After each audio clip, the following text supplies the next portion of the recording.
Welcome to another episode from the Veterinary Medicine Digest, where we delve into the fascinating world of animal health, uncovering the latest research that impacts our beloved companions.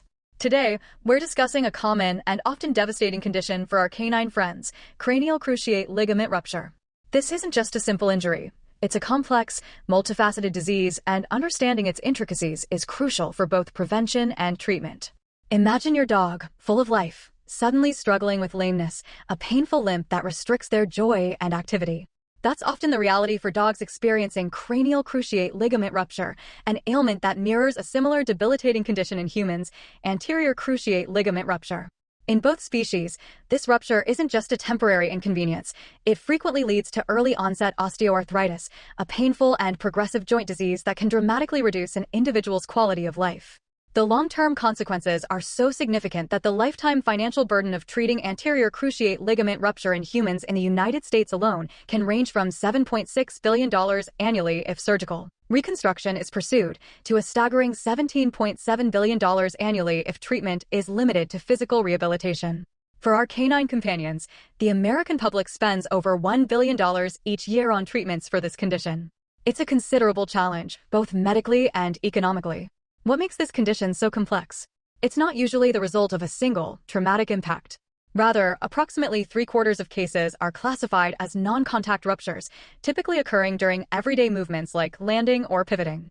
The underlying mechanism for most cases involves the progressive tearing of ligament fibers, often in the presence of stifle synovitis, which is an inflammation of the joint lining.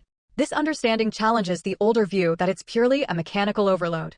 Given this progressive and often non-contact nature, researchers are increasingly looking beyond simple accidents for answers, focusing instead on intrinsic factors that increase an individual's risk, alongside extrinsic factors from their environment.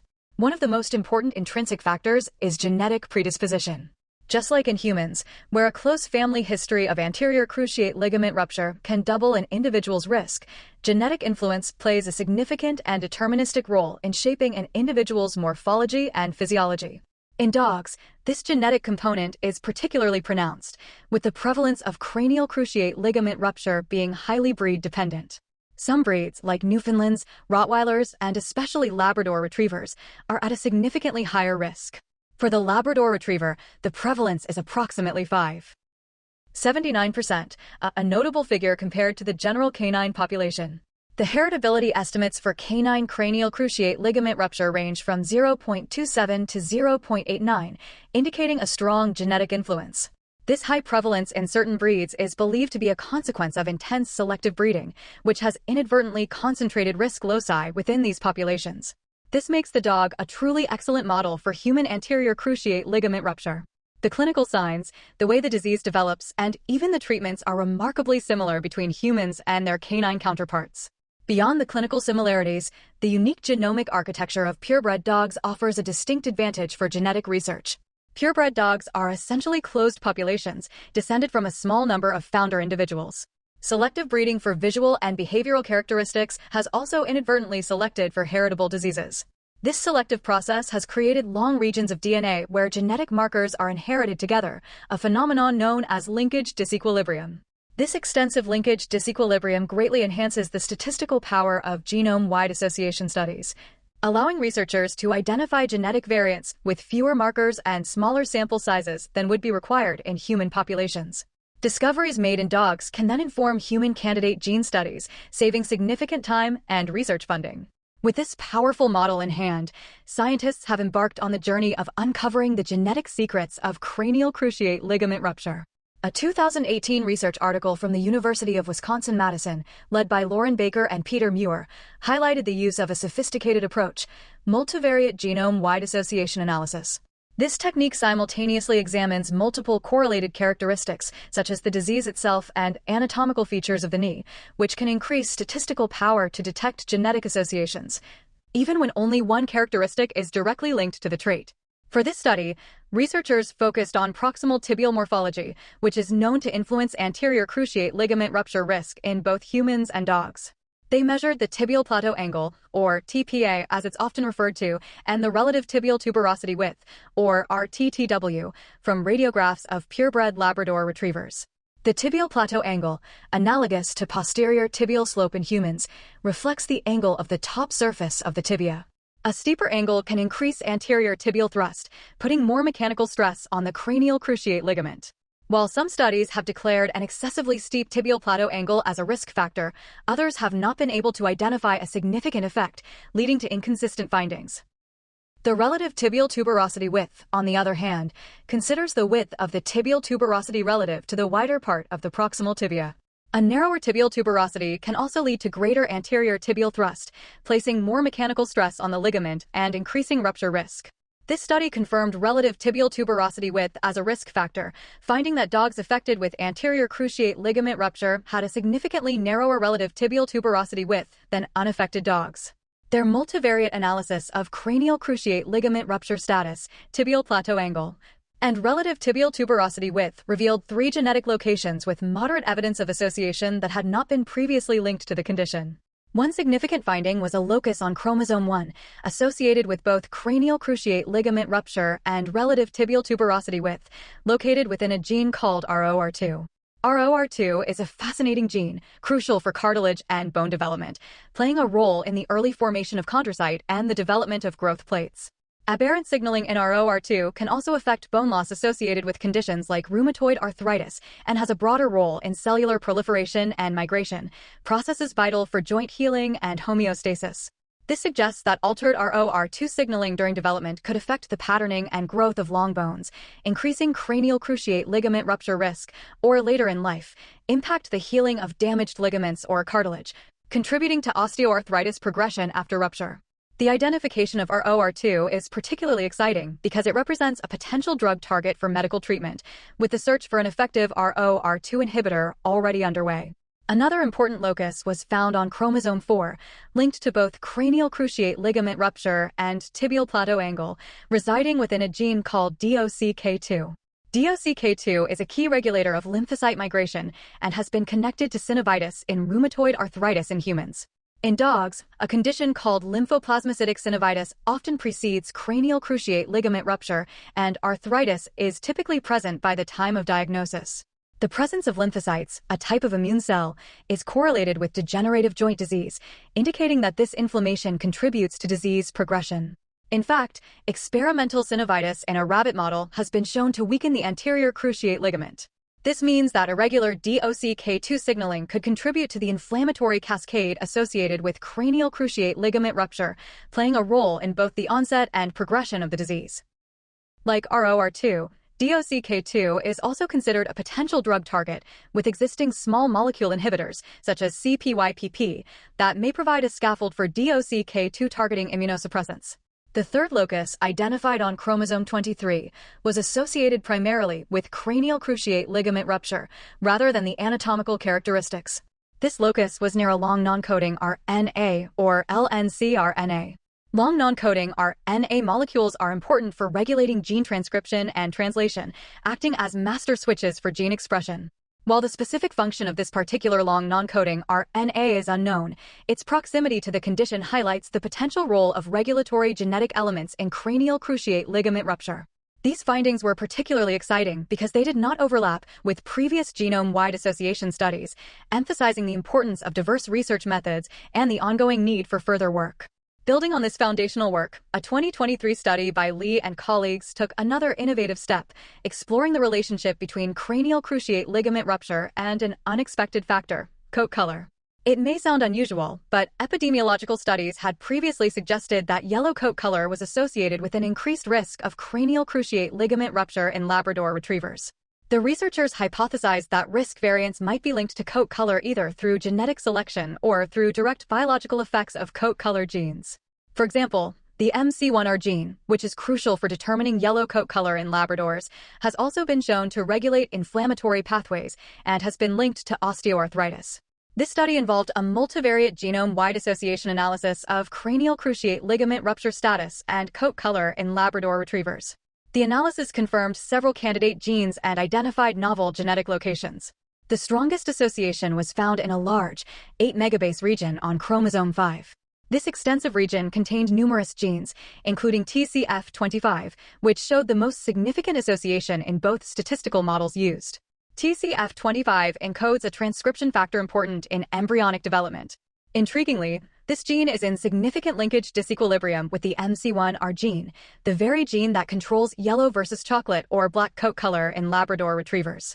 This suggests that the impact of this chromosome 5 locus might be mediated by MC1R, where defective MC1R receptors could promote an inflammatory state in the knee, leading to ligament fiber rupture. In fact, MC1R is known to be expressed within articular cartilage and melanocortins, which are affected by MC1R, promote anti-inflammatory states within joints. Non-functional MC1R receptors have been specifically linked to the development of osteoarthritis in mice.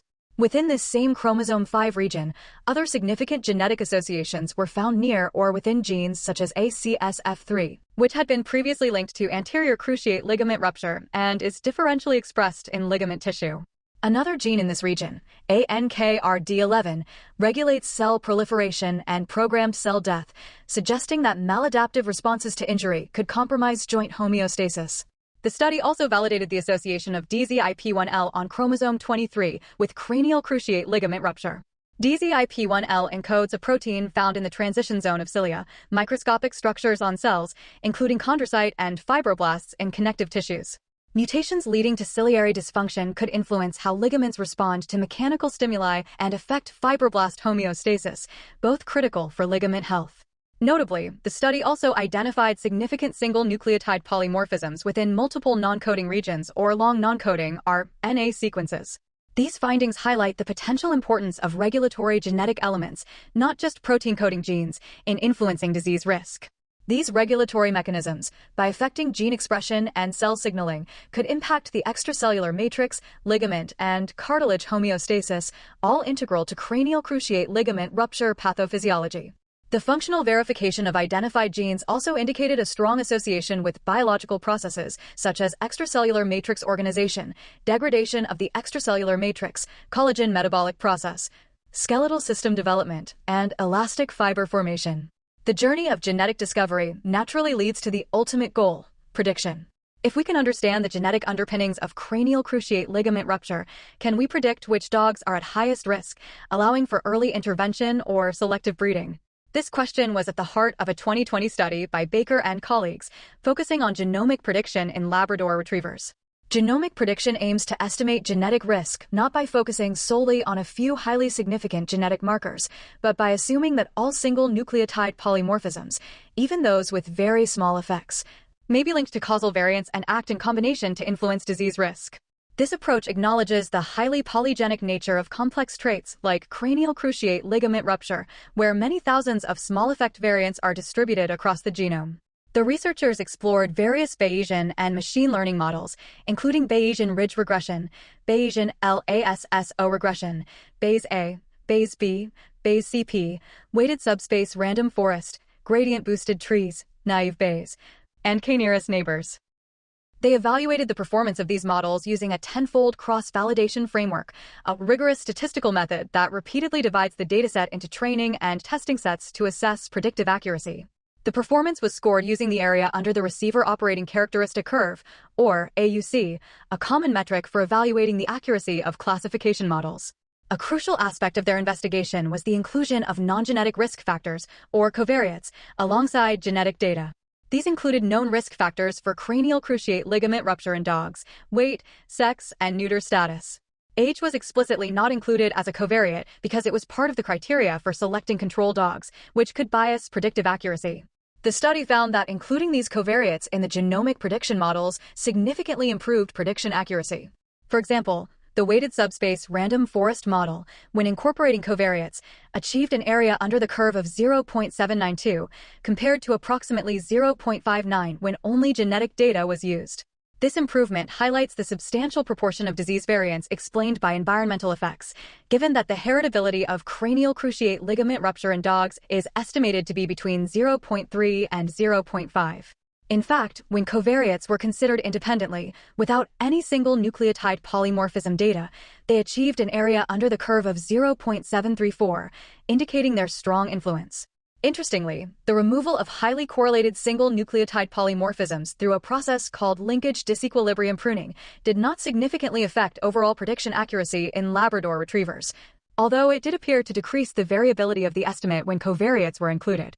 This finding is particularly relevant for Labrador Retrievers, which have less extensive linkage disequilibrium compared to some other purebred breeds, with an average haplotype block size of 20 kilobases, much smaller than the 1 megabase or greater seen in some other breeds. While the individual Bayesian models performed similarly, with no single model significantly outperforming the others, the machine learning models, particularly gradient-boosted trees and weighted subspace random forest, tended to slightly outperform the Bayesian regression methods. When covariates were included, optimal prediction performance was often achieved with a relatively small number of single nucleotide polymorphisms, typically between 5 and 10. The study also explored ensemble learning, where multiple classifiers are combined, but this approach did not result in significant gains in prediction performance compared to the individual top-performing models. The 2020 study successfully demonstrated the feasibility of predicting cranial cruciate ligament rupture from single nucleotide polymorphisms in the Labrador Retriever model, both with and without consideration of non-genetic risk factors. This represented the crucial first step toward developing a predictive algorithm for the disease. The promise of genomic prediction was further validated in a 2025 study by Miranda and colleagues, which aimed to evaluate the clinical utility of cranial cruciate ligament rupture polygenic risk score prediction models using a large reference population of Labrador Retriever dogs and, importantly, an independent validation population. This independent validation is critical for ensuring that prediction models are robust and generalizable, rather than merely reflecting overfitting to the training data. This research again utilized a suite of Bayesian and machine learning models, including Bayesian ridge regression, Bayesian LASSO, Bayes B, Bayes C, LASSO, support vector machine, random forest, and elastic net. They systematically optimized the models by tuning the number of cranial cruciate ligament rupture risk single nucleotide polymorphisms selected and adjusting the posterior probability thresholds to maximize prediction accuracy. The posterior probability threshold is the cutoff value used to classify an individual as a case or a control based on their predicted risk score. The findings were highly encouraging. Models that incorporated clinical covariates yielded significantly higher accuracy. These covariates were more comprehensive than in previous studies, including sex, neuter status, age, weight, withers height, and the first 10 principal components from the genetic relationship matrix. With these covariates, the prediction accuracy reached an impressive 88.5%. Even without covariates, prediction accuracy still reached 77%. This means that a genetic test, based solely on a DNA sample, could identify dogs at high risk with considerable accuracy, offering a viable early life screening tool. Such testing could be performed in puppies before they are sold, guiding personalized care and informing selective breeding practices to reduce the incidence of cranial cruciate ligament rupture in high-risk breeds.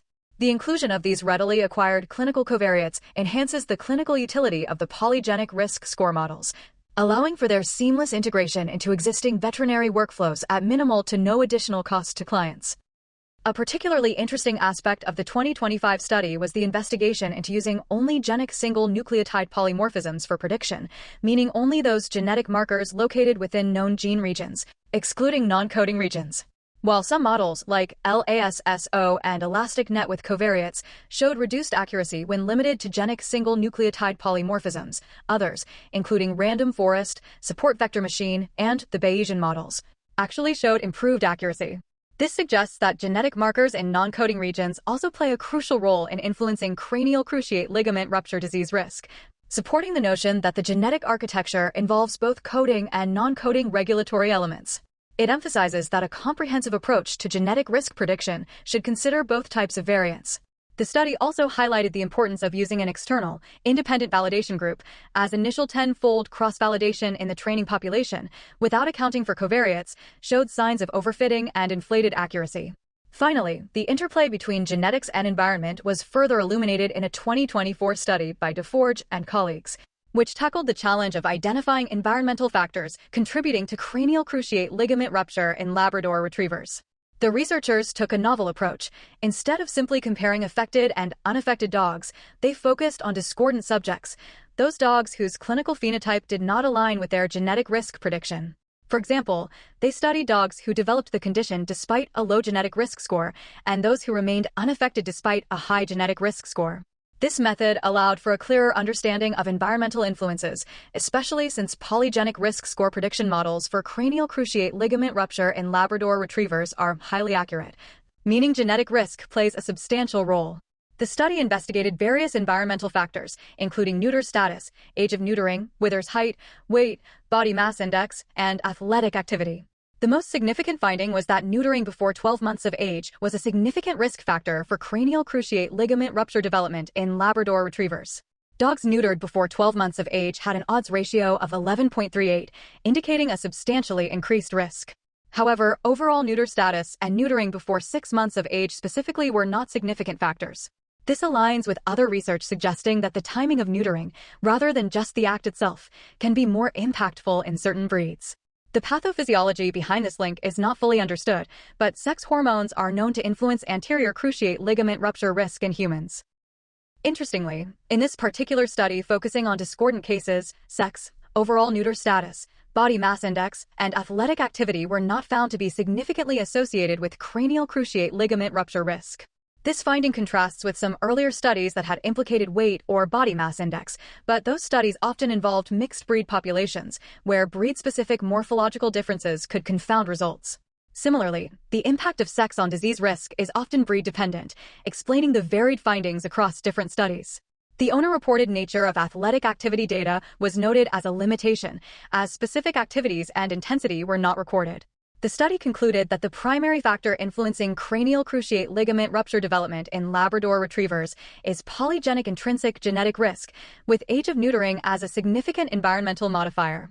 In conclusion, the collective body of research paints a comprehensive picture of cranial cruciate ligament rupture as a complex, polygenic disease with strong genetic and environmental influences. The Labrador Retriever stands out as an invaluable model for this condition, yielding insights directly applicable to both canine and human health.